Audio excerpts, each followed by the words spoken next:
પંચદશી પ્રથમ તીર્થાધિપતિ પ્રથમ સંયમધારી એવા ગિરિરાજ મંડન ઋષભદેવ સ્વામિનાથાય નમો નમઃ. અખંડવાલ બ્રહ્મચારી શ્રી નેમિનાથાય નમઃ. થીરપુર સંઘમાં હૃદયમાં વસનાર એવા થીરપુર મંડન મહાવીર સ્વામિનાથાય નમો નમઃ.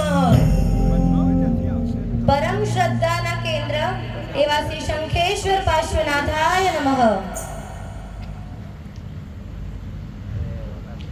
સુજ્ઞાનેન પુષ્ટમ સુત્યાગેન કૃષ્ટમ સુવાક્યેન શિષ્ટમ સુવાચા સુપૃષ્ટમ સુદેવે સુરુષ્ટમ સુગુરૌ ગરિષ્ઠમ સુધર્મે પ્રતિષ્ઠમ સુરીશમ રાજેન્દ્રમ. એવા ભટ્ટારક શ્રી દાદા ગુરુદેવ શ્રી રાજેન્દ્ર સુરેશ્વરજી મહારાજના ચરણોમાં કોટી કોટી વંદન. શ્રી ધનચંદ્ર ભૂપેન્દ્ર યતીન્દ્ર વિદ્યાચંદ્ર સદગુરુભ્યો નમઃ. સંઘ એકતાના શિલ્પી સાહિત્ય મનીષી પરમ આજ્ઞાકારી પરમ વિનયી વિશાળ ગચ્છાધિપતિ તાર્કિક શિરોમણી શ્રી જયંત જૈન ગુરુભ્યો નમો નમઃ. હૃદય સમ્રાટ ધર્મ દિવાકર મમ રજોહરણ પ્રદાતા મમ મુહૂર્ત પ્રદાતા શ્રી નિત્યસેન સુરેશ્વરજી મહારાજના ચરણોમાં કોટી કોટી વંદન. પાંડવ પુત્ર ધારા શ્રી જયરત્ન સુરેશ્વરજી મહારાજના ચરણે કોટી કોટી વંદન. પૂજ્ય ભાઈ મહારાજ સાહેબ શ્રી અહોભા વિજયજી મહારાજના ચરણે કોટી કોટી વંદન.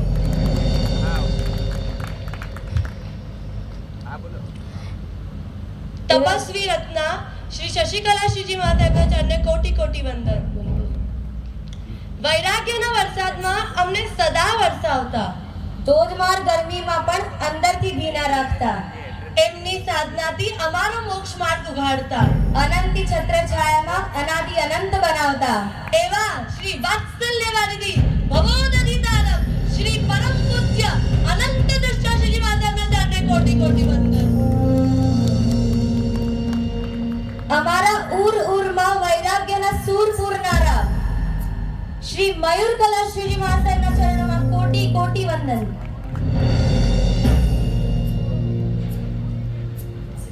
એક ગુજરાતી ભાઈ બીજા ભાઈ સાથે વાત કરતા હતા.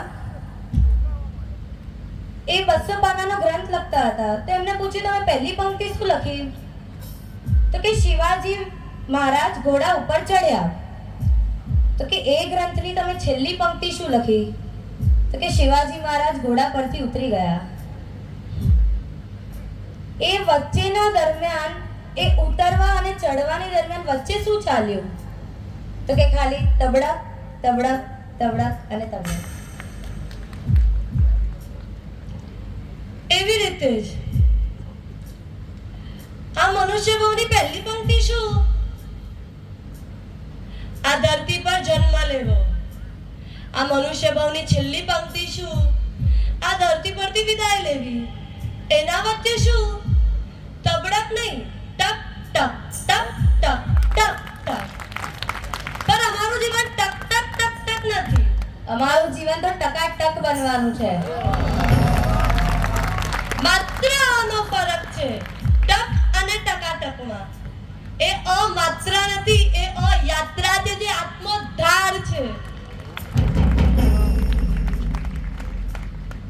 જે દોડે દોડતું જ રહે, દોડધામ દોડે, એ આ સંસારી.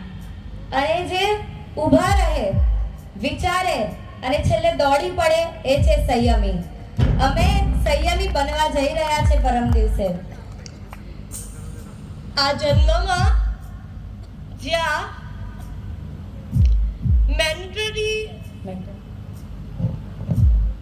મેટરનરી હોસ્પિટલમાં જન્મ થતો હતો, ત્યારે અમારું મૃત્યુ તો ઉપાશ્રયમાં જ થવાનું છે. જ્યાં અમારો જન્મ આ માતાના ખોળામાં રડીને થયો છે, અમારું આ મૃત્યુ હસતા હસતા ગુરુના ચરણોમાં થવાનું છે. જ્યાં અમારો જન્મતા જ આ રંગબેરંગી કપડા સાથે થયો છે, મૃત્યુ તો શ્વેત વસ્ત્રમાં જ થવાનું છે. લાગતું હશે આટલો બધો થાક છે આઠે મુમુક્ષુઓમાં, પણ શું કરે? તમને અંદરના પરિણામ ક્યાં ખબર છે?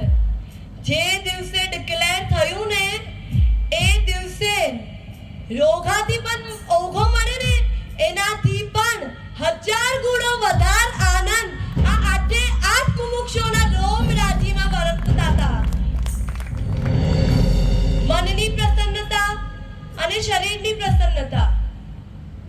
શરીરની પ્રસન્નતા તો તમારા ફોટોમાં જ થકાઈ ગઈ છે, પણ મનની પ્રસન્નતા આત્મોદ્ધારમાં થતા હરેક પ્રસંગોને માનતા માનતા થઈ રહી છે.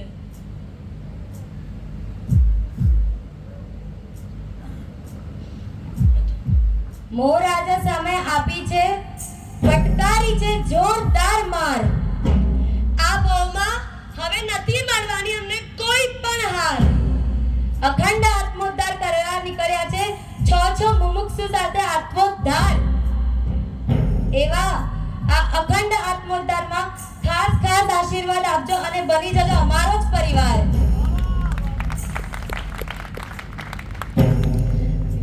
માતા પિતા વિશે શું કહેવું? એક વ્યક્તિ હતા, એમની એક પ્રોપર્ટી હતી. એમને વિચાર્યું અડધી પ્રોપર્ટી ઇન્વેસ્ટમેન્ટ કરી દઉં. 3 years પછી એ ઇન્વેસ્ટમેન્ટનો એમને જોરદાર પ્રોફિટ દેખાયો. પછી વિચાર્યું અડધી તો કરી છે, બીજી અડધીને કેમ રાખું? બીજી અડધીને પણ ઇન્વેસ્ટમેન્ટ કરવા જઈ રહ્યા છે. 6 માર્ચે એવા અમારા પિતા 3 વર્ષ પહેલા જ્યારે ભાઈ માર સાહેબને રજા મળી, આજે 3 વર્ષ પછી મને પણ રજા આપવાનું સામર્થ્ય અને સત્વ ફોરવી રહ્યા છે. તો જોરદાર તાલીઓ સાથે પિતાને વધાવવું છે.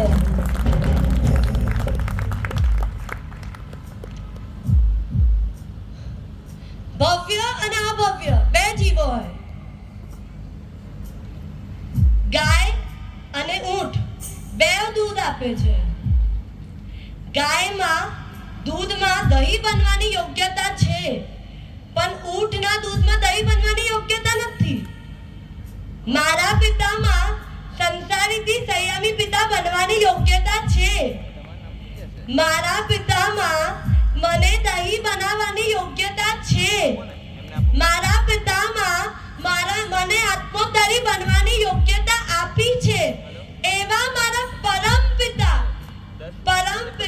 પરમેશ્વર પિતાના ચરણે કોટી કોટી વંદન.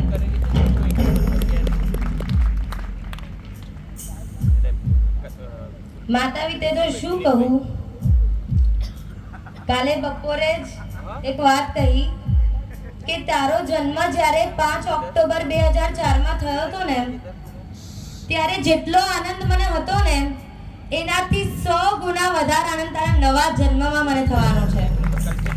આવું કહેનારી માતા બહુ રેર હોય છે, 1% પણ નથી હોતી. એવી આ રત્નકુક્ષી માતા 2.0 ને આજે બતાવું છે. માતાના કુકે જ્યારે 9 મહિના એક બાળક પડાય ને એ ક્ષણથી એના લગન સુધીના જીવન સુધીના બધા સપના જોઈ લેતી હોય છે. પણ મારી માતાના તમે સપના 20 વર્ષે જ ચકચૂર કરી દીધા છે. પણ મારી માતા એના સપના ચકચૂર નથી કર્યા. મને આ સંયમથી દૂર રાખી, મને આ સંસારથી દૂર રાખી છે. મારી માતાએ મારા સંયમના નૂર માટે એના બધા સપના ચકચૂર કર્યા છે. મારી માતાએ મને શૂર બનાવવા માટે આ સંસારના બધા જ સપના ચકચૂર કર્યા છે. એવી મારી આ માતાને ખોળે ભરીને આશીર્વાદ આપજો, એવી જ અંદરની સંકલ્પનાઓ. શ્રી સંઘને એક જ વિનંતી છે. આ રાજનગર શ્રી સંઘ, એમના તો ઉપકારો શું કહીએ? આત્મોદ્ધાર 3, આત્મોદ્ધાર 6 અને આત્મોદ્ધાર 9. આ અખંડ આત્મોદ્ધારમાં ઇતિહાસ રચનારો આ એક સંઘ, એવો આ રાજનગર શ્રી સંઘને આજે ઉપકારીની દ્રષ્ટિએ જોઈએ ને તો અખંડ આત્મોદ્ધાર સર્જકનું નામ પડે ને તો આ રાજનગર શ્રી સંઘ છે. અંબોજ સત્તરી કહે છે નિમ્મલ નાન પહાણ દંસણ જુત્તો ચરિત્ર ગુણવંતોય તિત્થ યરાણય પૂજ્ય ઉચ્ચય એયા રીસો સંગો એવા આ શ્રી સંઘને એક જ વિનંતી પરમ દિવસે જ્યારે અમને રજો હરણની પ્રાપ્તિ થાય જ્યારે પ્રભુ વેશની પ્રાપ્તિ થાય ત્યારે મનમાં જે પહેલો વિચાર આવે એ મનનો પહેલો વિચાર એ સંકલ્પ બની જાય એવા જ આશીર્વાદ સાથે ખાસ દીક્ષામાં પધારજો અંતરના એવા અહોભાવ સાથે આશીર્વાદ આપજો કે અમારું આ સંયમ જીવન નિર્વિકલ્પ બને અને નિષ્કલંક બને આપને આ વિરુદ્ધ કઈ કહેવાયું હોય તો પૂછામે થોડા